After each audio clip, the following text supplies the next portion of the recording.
Hi, it's Rick with Musicians Edition, and today we will be discussing page 8 in the book. So continuing right along, there are several new ideas on this page, and I'll do my best to explain them the best I can. So let's start at the top of the page where a quarter note is introduced for the first time. A quarter note is a filled-in circle with a stem. The stem could either go up or down, and the direction of the stem does not affect the note in any way. The stem will go up if it makes more sense to fit within the staff going up, or it'll go down for the same reason. A quarter rest looks kind of like a lightning bolt, and quarter notes and quarter rests both get 1 count each. So in order to be able to play quarter notes correctly, we need to talk about a new idea called tonguing. Tonguing is something that's used all the time when you are playing a wind instrument like the tenor saxophone. And so what I'd like you to do is take the neck piece off of the instrument, and we are going to start with just this part to work on the idea called tonguing. So first of all, what I want you to do is just blow into the mouthpiece and reed, and through the neck only you'll get a strange sound that sounds like this. And the reason we're using just this part is so that we can concentrate just on what our mouth is doing. For tonguing, we have to worry about the rest of the instrument, our hands, or anything like that. All right, in order to do the method or the technique called tonguing, we are going to use the tip of our tongue or near the tip of our tongue to touch the tip of the reed or near the tip of the reed. And it doesn't have to be the very tip touching the very tip. It can be back just a little bit. When I tongue, my tongue touches the reed probably about here, just back a little bit from the tip, about there. Anyway, when your tongue touches the reed, you will feel it, and the reed is vibrating. What you're doing with your tongue is stopping the reed from vibrating just for a split second. And the way you do that is you continue blowing like we just did, and you let your tongue touch the reed as if you're saying ta, ta, ta over and over. So go ahead and do that a few times. Just say ta, ta, ta, ta with me. And then put the mouthpiece in your mouth, start the sound, and then do the same method of saying ta or letting your tongue touch the reed. And when you do, it'll sound something like this.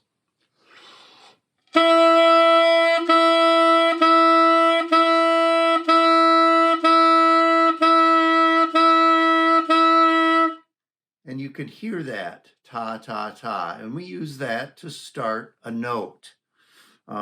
So go ahead and do that if you haven't already. And if you are having trouble with it at first, keep practicing and keep trying. One of the most important things to do when you're tonguing is make sure that you are continuing to blow. What you don't want to do is stop your breath in between each note like this. You also don't want to blow each note and not use your tongue like this. And that's why we're learning how to tongue before we do quarter notes. So again, that sound correctly is. I can't stress enough to make sure you are blowing one continuous stream of air, not short breaths of air. All right. Well, you can continue to go over that if you need to, but we will go ahead and go on. And we are going to look at exercise 15 in the book. And it says write in the counting and clap the rhythm before you play underneath number 15. So I will show you what they mean by writing in the counting and how to do that. I think writing and counting is a very effective technique, and it can be very useful when trying to understand how rhythms are going to sound. Also, clapping the rhythm is a good idea to use. When you are writing and counting, what you are doing is assigning the 4 beats in a measure to where it's going to fall in the measure, or what it's going to be doing, or what it's assigned to in the measure. And so for number 15, we already know that there are 4 beats in each measure as we look at the top number of the time signature. And in the first measure, there are 4 quarter notes, each getting 1 beat.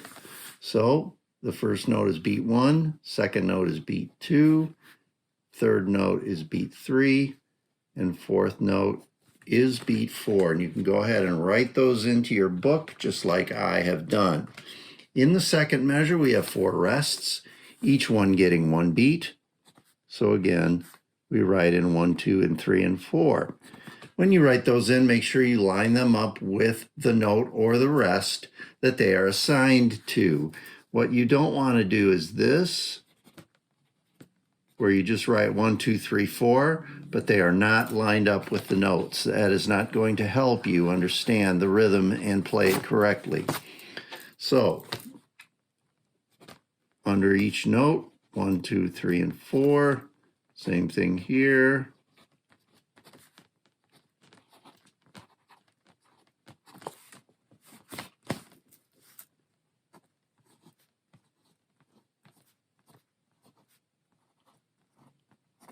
In the last measure, we have a whole note. Of course, it gets all 4 beats, but what we want to make sure we do is put the 1 directly underneath the note, because that's where the note begins. It begins on beat 1, and then it holds for beats 2, 3, and 4. So there are different ways to indicate that. Some people might want to just put a 1 under there and not write the 2, 3, and 4, indicating where the note begins, or you can put this in parentheses to show that it holds, but those beats are still there, or you can just write 1, 2, 3, 4.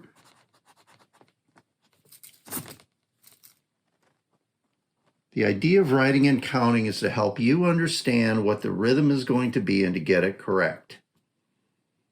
If we were writing in the counting, since I've got the video over here, in number 16, the first note is a half note. It gets 2 beats, beats 1 and 2. 1 is where the note begins. This note begins on beat 3, and it gets beats 3 and 4.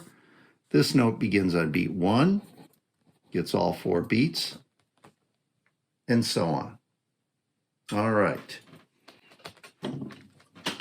So let's go back to playing, and we're going to start with number 15.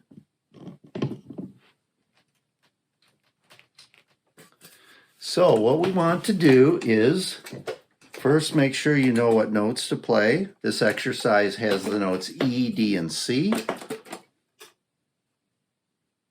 One thing I do want to caution you against doing, and that is writing in note names underneath the notes.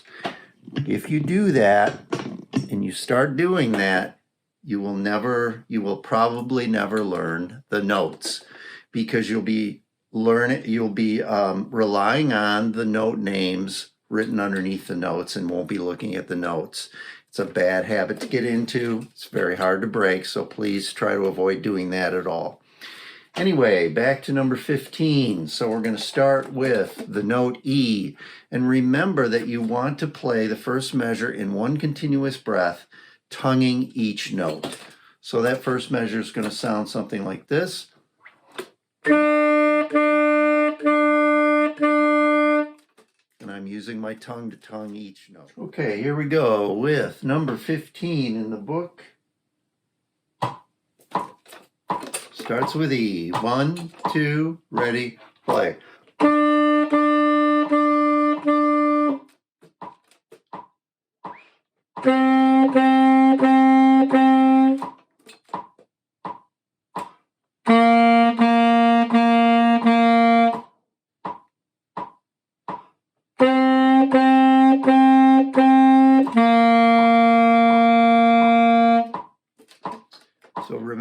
important part of this is learning to tongue correctly. And until I tell you differently, try to start every note with a tongue, whether it's a quarter note, half note, or whole note. Number 16, hot cross buns. And this is the first exercise to combine half notes, whole notes, and quarter notes. Starts with the note E. 1, 2, ready, play.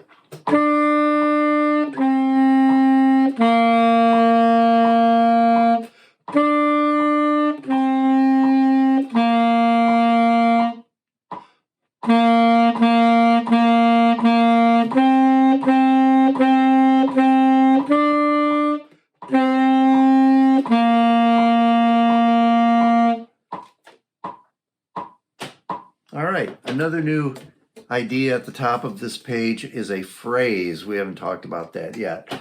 Phrase is a musical thought or sentence. Phrases are usually 4 or 8 measures long. And in hot cross buns, you will see breath marks. So make sure you take a breath where the breath marks are. Phrases are often indicated by breath marks. So usually a breath mark will come at the end of a phrase. And in between phrases is a good place to take a breath. Number 17 is called Clair de Lune, and it's a French folk song. It says draw in a breath mark at the end of each phrase. And so the breath marks in this song can come at the end of every 2 measures. So I'm going to go ahead and put those in. Please do the same in your book. And again, that would be at the end of each 2 measure segment. And that's where we can breathe. All right, number 17. Here we go. Starts with C. 1, 2, 3, 4.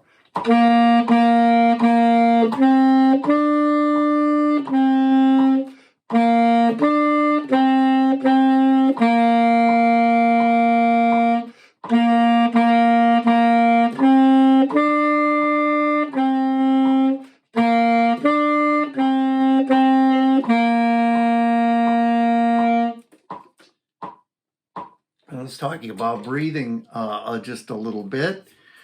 Breath marks, where they are marked, make sure you're breathing there. How long should the breath be? So what you do when you're playing is you expel the air slowly and then take a quick breath. So the breath should be done as quickly as you can do them. At the end of a half note or a whole note, try not to leave a big space, but there has to be a little bit of space in order for you to get the breath. The most important thing, though, is starting the note after the breath right on whatever beat it's supposed to come on, usually often on beat 1. In this exercise, it's always beat 1. So a quick breath, back in at the right time on the next note. All right, next is 18, Down by the Station. One of the things you can do before you play is write in counting. You can also count the counting out loud, and you can also say the note names out loud. Again, I wouldn't recommend writing the note names in, but saying them out loud is perfectly fine. So let's do that on number 18. So what I'll do is I'll get the metronome going here, and then we're going to just say note names out loud to number 18 together. Here we go. 1, 2, 3, 4. C, C, D, E, E, D, C, D, E, C, C, C, C, D, E, E, E, D, D, E, C. And I would encourage you to do that a few times. You can back up this video and do that as many times as you need to. Notice one of the things I did was I said the note names at the right time that I would play them. In other words, lined up with the beats they occur on. So I kept it nice and steady. And I would encourage you to try to do the same. All right, let's play number 18, Down by the Station. 1, 2, ready, play.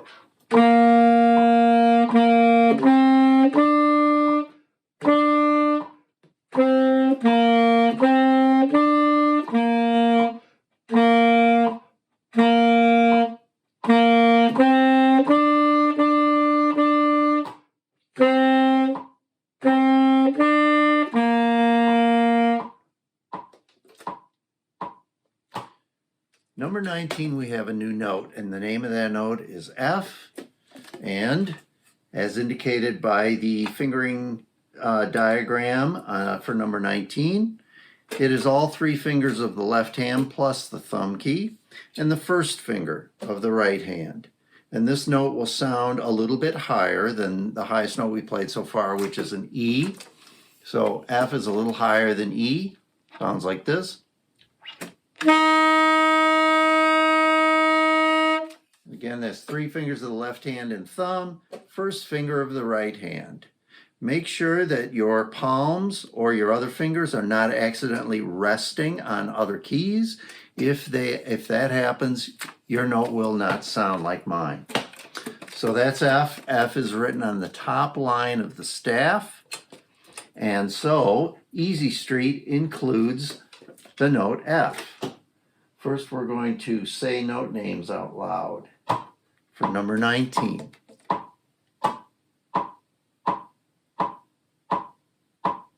Here we go. 1, 2, 3, 4. F, E, F, E, F. E, E, D, E, F. F, E, F, E, D.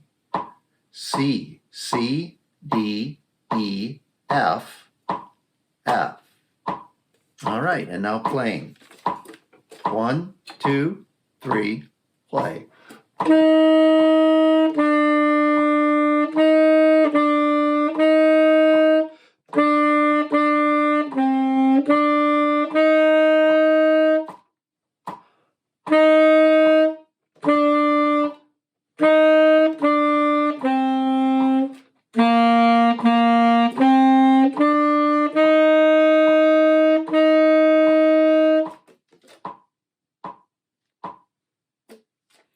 Number 20 is called Country Walk.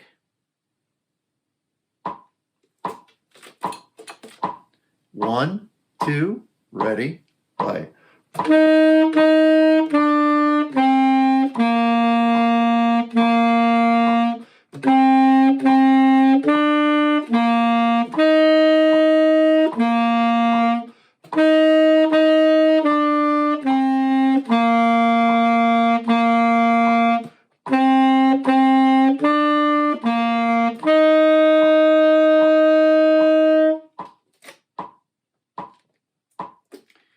And we have another new note. Number 21 is G. 1 note higher than F, played with just the 3 fingers of the left hand and the thumb. It should sound higher than F. Sounds like this.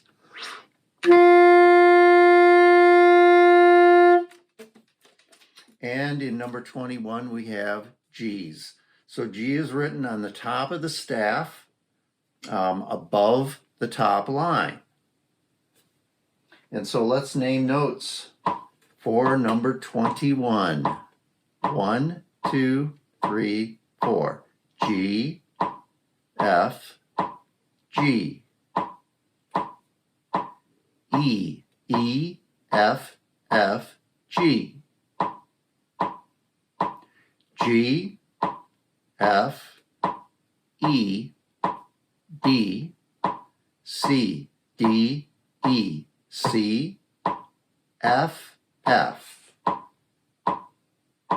In the last measure, there's a rest on beat 1. We play F on beat 2, that's a quarter note, and then we play F again on beat 3, and that's a half note. So that fills out your measure. All right, here's number 21, starting with the new note G. 2, 3, play.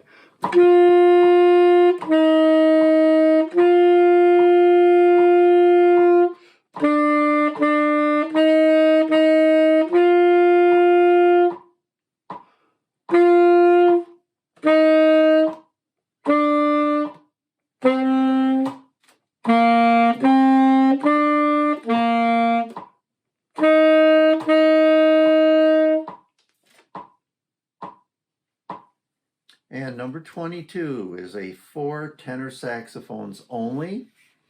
And this one includes all 5 notes from C up to G. So this one has a little more movement as far as the notes go. Might take you a few more times to practice it in order before it becomes really good. So take your time with this one if you need to. Here's how it sounds. 1, 2, 3, 4.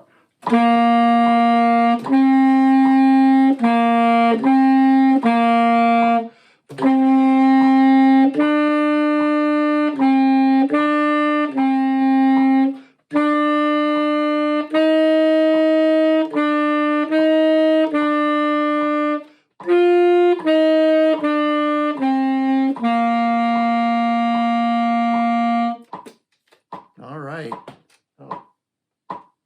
And that concludes page 8. See you next time for page 9.